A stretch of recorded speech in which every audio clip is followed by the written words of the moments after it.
అదే RTV app వార్తల్ని క్షణాల్లో చదివే అవకాశం ఉంటుంది. ఒక న్యూస్ పేపర్, ఒక టెలివిజన్ ఛానల్ మీ చేతుల్లో ఎప్పుడూ ఉంటాయి.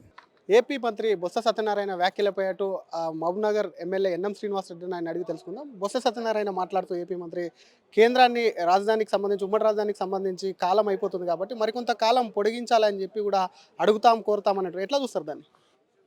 ఒకటి ఇప్పుడు వాళ్ళు పదేళ్ల కాలం ఎందుకు ఇచ్చిన ఉమ్మడి రాజధాని అంటే ఈ 10 ఏళ్ల కాలంలో వారు ఒక కొత్త రాజధాని నిర్మాణం చేసుకుంటారు, దానికి కేంద్ర ప్రభుత్వం కూడా సహకారం చేస్తుంది అన్న ఉద్దేశంతో ఆ రోజు విభజన చట్టంలో కాంగ్రెస్ పార్టీ ప్రభుత్వంలో ఉన్నప్పుడు తెచ్చిన చట్టంలో అన్నీ కూడా పొందుపరిచినాం. ఇరు రాష్ట్రాలకు న్యాయం జరగాలి, రాజధాని హైదరాబాద్ తెలంగాణకు ఉంటుంది కాబట్టి 10 ఏళ్ళు ఉమ్మడి రాజధానిగా ఉండి వాళ్ళ రాజధాని వాళ్ళు కట్టుకుంటారు అని చెప్పి ఆ రోజు ఒక విజన్ తోటి ఆ కార్యక్రమం చేయడం జరిగింది. గతంలో ఉన్న ప్రభుత్వం అమరావతిలో స్థల సేకరణ కూడా చేసి రాజధానికి ముహూర్తం ఫిక్స్ చేసి ఆ కార్యక్రమం కొనసాగించింది. కానీ కేసీఆర్ గారి ఆలోచనలు పుణికిపుచ్చుకున్న జగన్మోహన్ రెడ్డి గారు, కేసీఆర్ గారు దత్తపుత్రుడైన జగన్మోహన్ రెడ్డి గారు మరి వీరి ఆలోచన వీరి సజెషన్ తెలియదు, అమరావతిని కథం చేద్దామని చెప్పి కాలయాపన చేసి ఈరోజు రాజధాని లేకుండా చేసిండు. ఉన్న అమరావతిలో కట్టుకుని ఉంటే ఈ పాటికి ఒక రాజధాని వచ్చేది. ఒక రాజధాని ఎందుకు 3 రాజధానులు చేస్తామని చెప్పి చిత్రవిచిత్రమైన విన్యాసాలు చేసి ఈరోజు రాజధాని లేకుండా ఆంధ్రప్రదేశ్ ప్రజలను వంచిన నాయకత్వం ఈరోజు అక్కడ ఉంది. మరి అన్నీ అయిపోయిన ఎలక్షన్స్ వస్తుంది, ప్రజలు కర్రుగాల్చి వాత పెడతారు. తెలంగాణలో ఎట్లయితే చాలా గొప్పోడు అనుకున్న కేసీఆర్ను బండకేసి కొట్టినరో జ్ఞానోదయం అయింది జగన్మోహన్ రెడ్డి గారికి. కాపాడుకోవడానికి ఈరోజు పిచ్చి పిచ్చి విన్యాసాలు చేస్తూ ఉన్నారు. ఇక్కడ రేవంత్ రెడ్డి గారు ముఖ్యమంత్రిగా ఉన్నారు, కాంగ్రెస్ పార్టీ ఆధ్వర్యంలో. ఎట్టి పరిస్థితుల్లో 10 సంవత్సరాలు ఉమ్మడి రాజధానిని పొడిగించబోయే ప్రసక్తే లేదు. మీకు 10 సంవత్సరాలు ఇచ్చినాం, మీరు అక్కడ రాజధాని కట్టుకుంటారా ఇంకేం చేస్తారో అది మీ ఇష్టం. ఎట్టి పరిస్థితుల్లో కూడా ఉమ్మడి రాజధానిగా సమయం పొడిగింపుకు మేము ఒప్పుకునే ప్రశ్నే లేదు.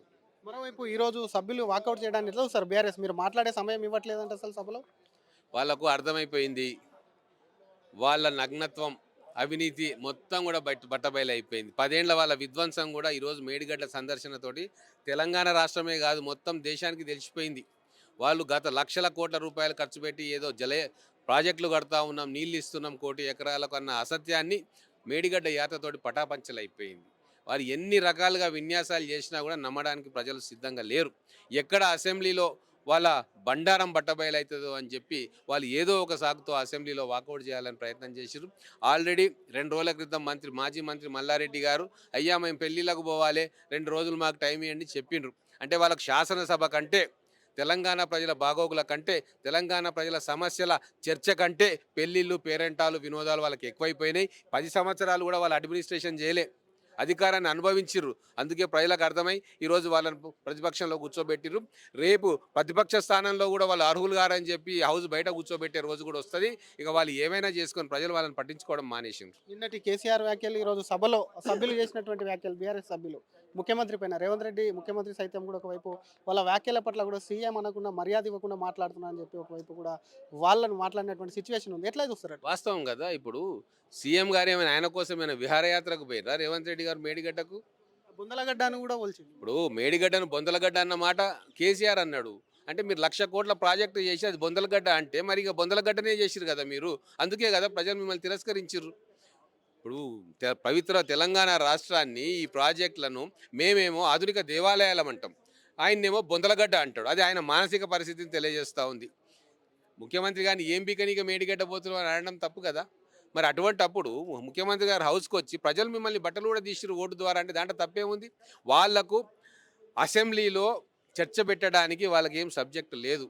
ఎందుకంటే అధికారికంగా మనకు పత్రాలు ఉన్నాయి, వాళ్ళు చేసిన సంతకాలు ఉన్నాయి, అవన్నీ కూడా పవర్ పాయింట్ ప్రజెంటేషన్ తోటి చెప్పించినాం. ప్రజల దగ్గరికి వెళ్ళిపోయింది. ఇక ఏం బుకాయిస్తారు వాళ్ళు బుకాయించడానికి ఏం లేదు. చదువురాని విద్యార్థి, టీచర్ ప్రశ్నలకు సమాధానం రాని విద్యార్థి ఏం చేస్తాడు? స్కూల్ను బంక్ చేస్తాడు.